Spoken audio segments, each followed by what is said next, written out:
Trial court में उन्हें अपने फेवरेबल वर्डिक्ट, उनके फेवर में वर्डिक्ट नहीं मिला, जबकि दिल्ली हाई कोर्ट ने स्पष्ट रूप से कहा कि प्रथम दृष्टया यह बहुत ही चिंताजनक केस है और कहीं ना कहीं यह दर्शाता है कि गांधी परिवार के जो दोनों अक्यूज्ड हैं, वैसे ये अक्यूज्ड नंबर 1 सोनिया गांधी है इस केस में और अक्यूज्ड नंबर 2 राहुल गांधी है, इन दोनों के क्रेडिबिलिटी के ऊपर एक बहुत बड़ा प्रश्न चिन्ह दिल्ली के हाईकोर्ट ने लगाया था।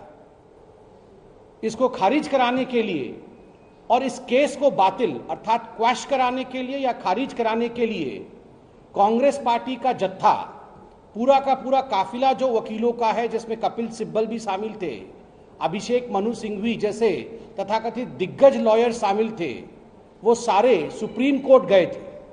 सुप्रीम कोर्ट में लंबी सुनवाई हुई और सुप्रीम कोर्ट से कांग्रेस पार्टी ने गुहार कराया था कि since this case has no merit, इस केस को क्वैश कर दिया जाए, इसे समाप्त कर दिया जाए, इसे खारिज कर दिया जाए।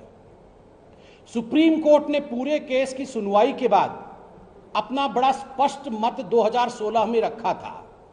सुप्रीम कोर्ट ने कहा था कि ऐसा नहीं हो सकता है कि हम इस केस को खारिज कर देंगे, इस केस में मेरिट लगता है और जब क्रिमिनल प्रोसिक्यूशन कांग्रेस पार्टी का इस केस के माध्यम से चल रहा है, the accused number 1 Sonia Gandhi and accused number 2 Rahul Gandhi, the Congress president then and the then Congress vice president Rahul Gandhi, they have to face a trial, उनको ट्रायल फेस करना पड़ेगा, यह सुप्रीम कोर्ट ने कहा था।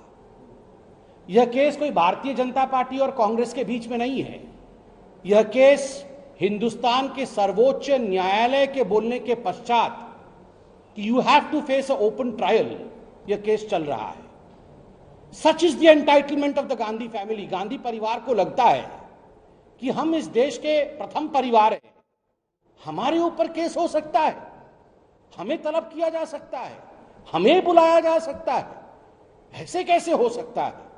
इस देश में कोई राजा है ना कोई राजकुमार है, इस देश में हर व्यक्ति नागरिक है और यह विषय प्रधानमंत्री नरेंद्र मोदी जी से सीखना होगा। उन्होंने अपने आप को कभी भी प्रधानमंत्री नहीं कहा, सेवक कहा है, प्रथम सेवक। इसलिए आप नागरिक हैं तो जो नागरिक का दायित्व है उसे आपको वहन करना होगा, उसे आपको पूर्ण करना होगा।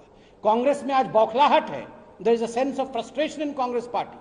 कांग्रेस के स्पोक्सपर्सन को देखिए क्या जवाब दे रही कांग्रेस के स्पोक्सपर्सन। जब उनसे पूछा जा रहा है कि क्या जो एसोसिएटेड जर्नल लिमिटेड था ये कांग्रेस की प्रॉपर्टी थी, was it the property of Jawaharlal Nehru, तो वो कहते हैं कोरोना।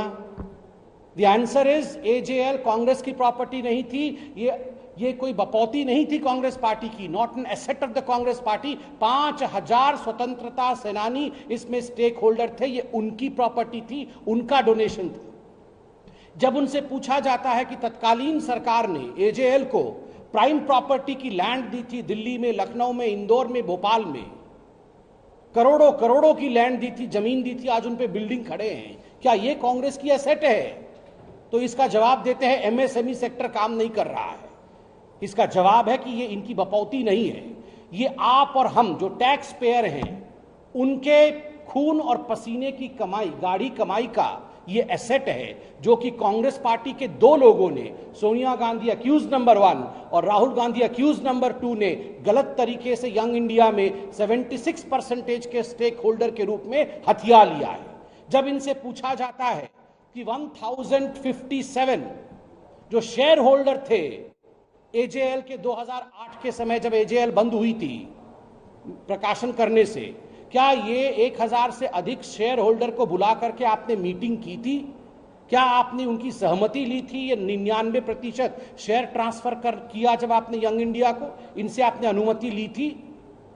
उसका उत्तर ये नहीं देते कि हमने अनुमति नहीं ली थी। हाईकोर्ट ने कहा है कि कोई अनुमति नहीं ली। मार्कंडेय काटजू, जस्टिस काटजू और शांति भूषण जी जो पूर्व मंत्री रहे हैं, लॉ मिनिस्टर, इन्होंने लिखित में कंप्लेंट किया है कि हम भी शेयर होल्डर थे, हमसे अनुमति नहीं ली गई। तब ये कहते हैं चीन घुस के बैठ गया, चीन आ गया, क्योंकि इनके पास जवाब नहीं है। जब इनसे पूछा जाता है कि बताइए राहुल गांधी जी, क्या ये हकीकत नहीं है कि आपकी जो यंग इंडिया कंपनी, जो आपका जो मूलधन था, जिसके आधार पर 50 लाख रुपए देकर आपने 2000 करोड़ से अधिक रुपए की संपत्ति ऐंठ ली, इसका धन, इसका लोन, इसका ऋण आपने डोटेक्स इंडिया से लिया था।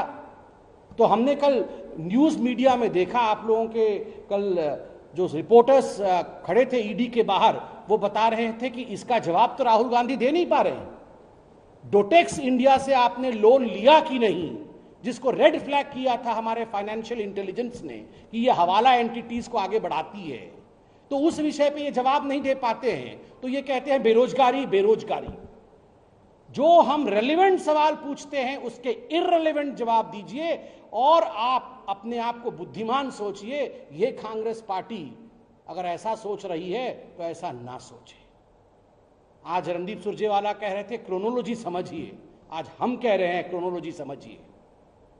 क्रोनोलॉजी है कि करोड़ों खरबों की जमीन जो हिंदुस्तान की जनता की जमीन है, वो एजेएल के पास थी। एजेएल कांग्रेस की संपत्ति नहीं थी। एक कंपनी बना करके, यंग इंडिया कंपनी बना करके, जिस प्रकार से हिंदुस्तान की जनता की संपत्ति को मां और बेटे ने हड़पा है, यही क्रोनोलॉजी है। This is the chronology of corruption. And remember, when you have a chronology of corruption, the law of this land will catch up with you today और टुमारो। तो इधर उधर की बातें ना कर, तो सिर्फ ये बता कि काफिला किसने और कैसे लूटा। राहुल जी, आप ईडी के दफ्तर में अगर टीवी देख रहे होंगे तो ये आपके लिए है। तो इधर उधर की बात ना कर, तो सिर्फ ईडी को ये बता कि काफिला मां बेटे ने कब, कैसे और किधर लूटा। बहुत बहुत धन्यवाद।